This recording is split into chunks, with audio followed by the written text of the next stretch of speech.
세무사님 안녕하십니까? 월드클래스 코리아의 강지훈 변호사입니다. 지난 시간에는 자기주식 취득과 이익소각과 관련해서 최근 나온 대법원 판례의 사실관계 부분을 살펴봤습니다. 이번 시간에는 법원에서 그 사실관계에 대해서 어떻게 판단했는지 살펴보도록 하겠습니다.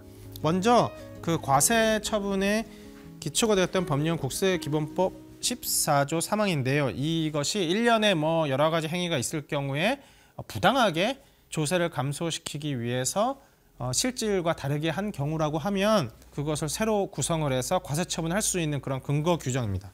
그래서 이 법원의 그 표현이 재밌기 때문에 한번 직접 읽어보도록 하겠습니다. 처분 경위, 각 기재, 이게 서류죠. 그 다음에 이 법원의 증인 EAA의 증언에 따라서 볼 때 법원은 어떤 얘기를 했냐면 이 사건 주식 교환계약, 매매계약, 소각이 조세를 회피 경감하기 위한 수단으로 행해진 일련의 거래 내지 행위로서 원고가 과세당국의 그 주장처럼 A회사의 이 사건 주식을 직접 양도하고 주식 소각을 통해 자본을 환원받는 것과 동일한 연속된 하나의 행위 거래라고 볼 여지도 없지 않다. 그러니까 그렇게 보이기도 하겠다라는 얘기를 하고 있습니다. 그러면서 그렇게 보일 수 있는 근거도 얘기를 하고 있습니다. 제가 이제 그 판결문을 보고 이렇게 제목이랑 분류를 좀 해봤는데요. 먼저 인적관계인데요. 즉 그 거래가 이루어졌던 인적관계에 따라서도 하나의 행위로 볼지 말지에 대해서 판단할 수 있는 기준이 된다는 거죠. 그러니까 지금 이 사건은 특수관계, 아버지 아들 사이죠. 그러니까 가까운 특수관계에 있기 때문에 무언가 그 거래 자체의 실질을 부정할 수도 있겠다라는 그런 뉘앙스를 주는 것입니다. 그리고 또 하나는 그 자기 주식을 취득을 하는데 그 회사의 대표이사라는 것도 이것도 하나 참고할 만한 거다. 대표이사면 자기 주식 취득하는 거에 있어서도 어떤 합리적인 객관적인 거래라기보다는 어떤 주관적인 그런 동기에 의해서 이루어질 수도 있겠다라는 얘기를 하니까 인적관계를 하나 기준을 들고 있고요. 또 하나는 시기입니다. 이것도 잘 봐야 되는데요. 주식 교환이랑 자기 주식 취득과 소각까지 9개월 동안 이루어졌는데요. 이걸 법원은 비교적 단기간이라고 표현하고 있고 순차적으로 그냥 쭉 이렇게 이루어졌다라고 얘기를 하고 있습니다. 그리고 주식 교환 계약을 체결하고 또 매매 계약, 그 자기 주식 취득에 따른 매매 계약을 체결하는데 그 간격이 40일에 불과했다라는 점도 언급하고 있고요. 그리고 또 하나는 주식 교환이 실제로 완료된 날 이 사건 주식 매매 계약, 그러니까 자기 주식 취득을 위한 매매 계약이 체결됐다는 것입니다. 그러니까 주식 교환 계약이 실제로 완료되자마자 자기 주식 취득을 위한 매매 계약이 체결됐으면 이것은 뭔가 일련의 어떤 뭔가 만들어진 그런 행위가 아니냐라는 생각을 할 수가 있는 거죠. 이 시기 때문에. 또한 교환 계약과 취득 결의도 또 차이가 별로 안 나는데요. 주식 교환 계약이 체결된 날로부터 5일밖에 지나지 않은 때 임시주주총회를 개최해서 자사주 취득에 결의를 하게 됩니다. 그러니까 주식 교환 계약이랑 자사주 취득이랑 소각이랑이 이렇게 결의 날짜를 봤을 때는 밀접하게 관련이 있다. 그래서 고등법원은 뭐라고 표현했냐면 주식 교환 계약을 할 무렵부터 취득해 소각할 의도가 있었음을 알 수 있는 정황이다라고 얘기를 하고 있습니다. 그리고 증인으로 나온 사람이 B 회사의 대표이사였고요. 이제 증인으로 나와서 얘기를 했겠죠. 이 교환계약을 체결하면 그 교환계약 체결 시의 시가로 취득가가 형성이 되기 때문에 그 시가로 양도하면 그 의제 배당에 대한 세금이 없다라고 하는 그런 내용. 그에 따른 세금 경관 효과를 고려한 것으로 보이면 그러니까 그런 걸 알고 있었다는 것으로 증언을 한 것 같습니다. 이 교환계약을 통해서 경감되는 그 효과를 예상하고 있었다라고 이제 그렇게 판단을 하고 있습니다. 그래서 이런 판단을 봤을 때는 과세당국의 그 과세처분의 시각처럼 1년에 하나의 거래로 볼 수 있지 않느냐라고 볼 수도 있겠다라는 얘기를 먼저 하고 그럼에도 불구하고 법원은 그렇지 않다라고 얘기하고 있습니다. 이 내용도 저희한테는 중요하니까 보도록 하겠습니다.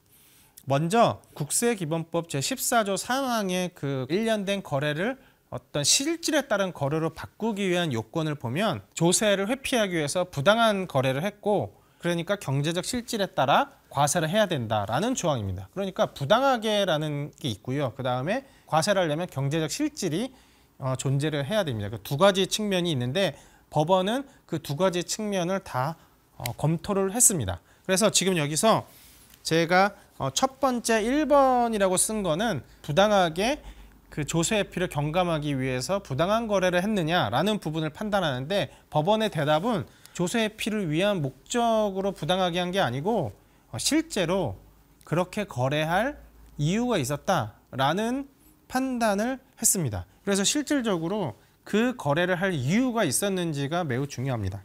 이 사건에서 한번 살펴보면 원고가 뭐라고 주장했냐면 A 회사의 지배권을 아들인 원고의 아들에게 몰아줄 필요가 있었다는 얘기를 합니다. 그리고 원고의 아들은 그러니까 A 회사의 지배권을 원고의 아들에게 줄 필요가 있었기 때문에 교환 계약이 필요했다라는 얘기를 하는 거고요.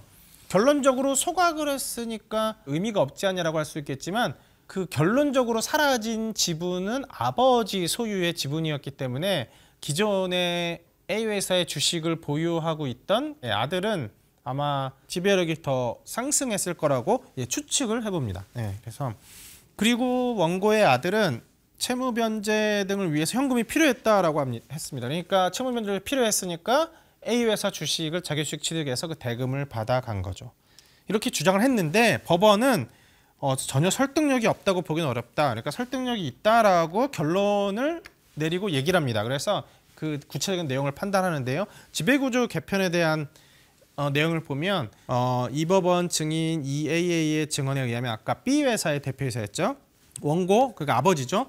아버지에게는 이남 이녀의 자녀가 있었는데 자녀들 사이의 재산 갈등으로 아들 최 세모가 자살한 사실, 그리고 또 하나는 호텔 경영학을 전공한 작은 딸 최 마름모가 호텔업을 영위하고 있는 A 회사의 지분과 경영에 관심을 나타내고 있었던 사실. 아마 아버지의 의사는 그건 아니었던 것 같은데 그 의사에 반해서 아마 딸이 탐내는 상황이 아니었나? 이렇게 보고요. 그리고 B회사의 경영실적, 그러니까 아들이 지분을 보유하고 있는 B회사의 경영실적은 악화되고 있고요. A회사, 아버지가 지분을 보유하고 있는 A회사는 어느 지역에서 가장 규모 같은 호텔을 운영해서 상당한 매출과 수익을 올리는 등 장내 주식 가치가 상승할 가능성이 매우 높아 상속세 부담이 높아질 수 있었던 사실이 인정되고 원고는 75세 고령이고 사망한 후에 상속재산 분쟁, 경영권 순재 등의 문제가 있을 거라고 본다는 점을 더해보면, 그러니까 이러한 사실관계를 다 고려해보면 고령인 원고가 자신이 가지고 있는 A회사의 지분을 아들에게 줄 동기 그리고 필요 이유는 충분히 있다, 인정할 수 있다라고 판단했습니다. 그리고 또 하나는 그 주식 교환 거래 상대방인 아들도 또한 거래의 필요성이 있다고 판단하고 있는데 내용을 한번 보면요. 법원은 어떤 식으로 표현했냐면 이 사건 주식 교환 계약, 양도 계약, 그러니까 자기 주식 취득은 원고보다는 원고의 아들의 이익을 위해 이루어진 것일 가능성이 높다라고 판단했습니다. 왜냐하면 실제로 현금을 가져간 사람은 아들인데요.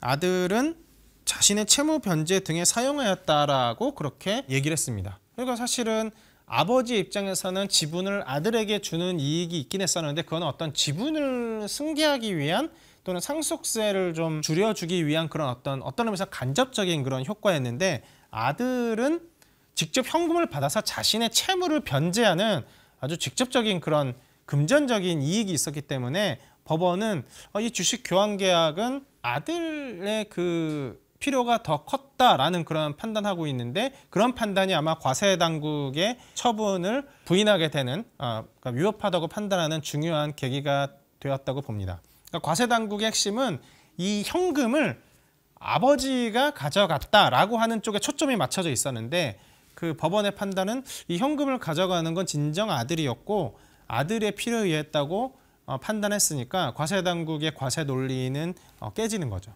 첫 번째로 조세를 부당하게 경감시키기 위한 어떤 일련의 행위인데 부당하지 않다. 왜냐하면 그 거래는 진짜 의미가 있었다라는 부분을 법원이 판단한 겁니다. 두 번째로 과세 처분을 위한 거래로 구성하려면 그 새로 구성된 거래에 따른 실질이 존재해야 됩니다. 그런데 그 실질이 있는지를 판단하는데 보도록 하겠습니다. 제가 여기서 괄호에 쓴 부분은 이제 제가 그냥 임의로 쓴 건데요. 자금의 귀속을 판단하는 부분이라고 했습니다. 그러니까 거래의 실질을 판단하려면 뭐 형식이 어땠든 계약서가 어떻게 써 있든지 간에 실제 돈이 어떻게 갔는지가 가장 실질을 반영한다고 보는 것입니다. 그래서 A회사의 미처분 이익잉여금이 환원됐는데요. 원고의 아들에게 현금으로 지급됐고 원고의 아들이 이익을 보유하고 있고 이런 상태가 과세당국의 주장처럼 원고의 아들을 거치는 등의 방법으로 원고에게 귀속되었다고 볼 수는 없다는 겁니다. 그러니까 과세가 되려면 이 현금이 원고에게 귀속되었다고 그렇게 경제적 실질을 그렇게 봐야 되는데 그게 경제적 실질이 아니라는 것이죠. 왜냐하면 자금 흐름이 아들에게 갔기 때문입니다. 원고의 아들이 주식 매매 대금을 수령해서 이를 원고에게 교부하거나 원고의 이익을 위해 사용했다는 사정이 전혀 드러나지 않았습니다. 최종적으로 법원은 어떤 내용을 확인을 했냐 하면 원고의 아들은 주식 매매 대금을 받아서 농협 등에 대한 대출금 채무를 변제했고 연납 중이던 미납부세액을 납부하였다는 것이 이거는 이제 돈을 받은 다음에 자금 이체 내역 그런 걸로 이제 객관적으로 입증할 수 있는 거니까 이건 입증하기가 쉬웠을 것 같고요. 그래서 이 사건 주식 매매 대금을 수령하여 그 이익을 향유하고 있다고 보아야 된다고 결론을 내렸습니다. 이런 고등법원 판단에 대해서 대법원은 이제 9월 9일 날 올해 9월 9일 날 선고가 있었는데 이제 심리 불속행 상고 기각이라고 해서 그러니까 대법원에서는 대법원에서 판단할 수 있는 성격의 사건이 아니다. 재판 진행 자체에는 위협함이 없으면 그냥 대법원은 더 이상 사건 자체의 내용을 보지 않고 바로 종결하는 거를 이제 심리 불속행이라고 하는데 대법원이 판단할 게 없다라고 해서 기각을 했고요. 그 얘기는 뭐냐 하면 그 고등법원에서 판단한 내용은 더 이상 문제가 없고 그냥 확정이 돼버린 것입니다. 그래서 제가 앞에 이제 설명해 드린 거는 고등법원의 판결문을 참고해서 이제 설명을 드린 거고 대법원에서는 심리 불속행으로 그냥 확정이 됐습니다. 그러면 우리가 많이 접할 수 있는 배우자한테 주식을 증여하고 그 주식을 자기 주식 취득해서 소각하는 그래서 이익잉여금을 소각하는 그런 일들이 많이 하고 있는데요. 이러한 사례와 관련해서 이 대법원 판결이 주는 시사점은 무엇인가 라고 말씀을 드리면 두 가지가 있습니다. 첫 번째로 어떤 그 거래를 할 때 그 거래가 과연 있어야 되는 어떤 거래상의 필요성 이런 부분이 있는지를 한번 준비를 하시고 확인해 두실 필요가 있습니다. 그래서 과세당국과 대응할 때 이 거래는 이런 이유로 필요했어요 라고 그렇게 근거를 댈 수 있으면은 제일 좋을 것 같습니다. 그리고 두 번째로 그 거래의 경제적 실질이 무엇이냐라는 것을 따지는데 그 거래의 경제적 실질을 따지는 것은 무엇보다도 자금이 기준이 됩니다. 그래서 만약에 배우자한테 증여를 했다면 지분을 증여받은 배우자에게 그 자기 주식의 취득 대금이 영원히 귀속이 돼야 되고 그 귀속됐다는 것을 방금 우리 사례에서 본 것처럼 채무로 변제한다든지 하는 식으로 해서 객관적으로 입증할 수 있는 자료로 되어 있으면 더 좋습니다. 그러니까 귀속이 되는 것뿐만 아니라 귀속이 된다고 하면은 계좌에 가지고 있는 거라든지 거기서 이제 생활비를 쓴다든지 그런 게 될 수가 있겠는데 더욱더 바람직한 거는 뭐 채무 변제라든지 또는 부동산을 구입했다든지 또는 전세금을 줬다든지 뭐 임대인으로서 뭐 이런 식의 사용이 명확하게 입증될 수 있는 부분으로 증거를 가지고 있으면 더더욱 좋을 것 같고요. 자금이 귀속돼야 된다. 그래서 자금 귀속이 배우자가 증여를 했는데 지분을 받은 그 측에서 그 자금이 귀속이 돼야 되는데 그게 아니라 엉뚱하게 다시 지분을 증여해줬던 배우자에게 뭐 소비대차 계약이든 어떤 형식으로든지 간에 다시 자금이 돌아간다 라고 하면 그 우리가 주장하는 거래가 부인될 수가 있는 것입니다. 그래서 오늘은 관련해서 요즘에 계속해서 많이 화제가 되고 있는 배우자 증여 후 이익 소각을 하고 그리고 자기 주식 취득을 해서 이익잉여금으로 이익 소각을 하는 이러한 사례와 관련해서 유사한 그런 사실관계로서 참고할 만한 내용이 있는 대법원 판례를 살펴봤습니다. 관련해서 질문하실 사항이나 의문나는 점이 있으시면 언제든지 연락 주시면 제가 답변을 드리도록 하겠습니다. 감사합니다.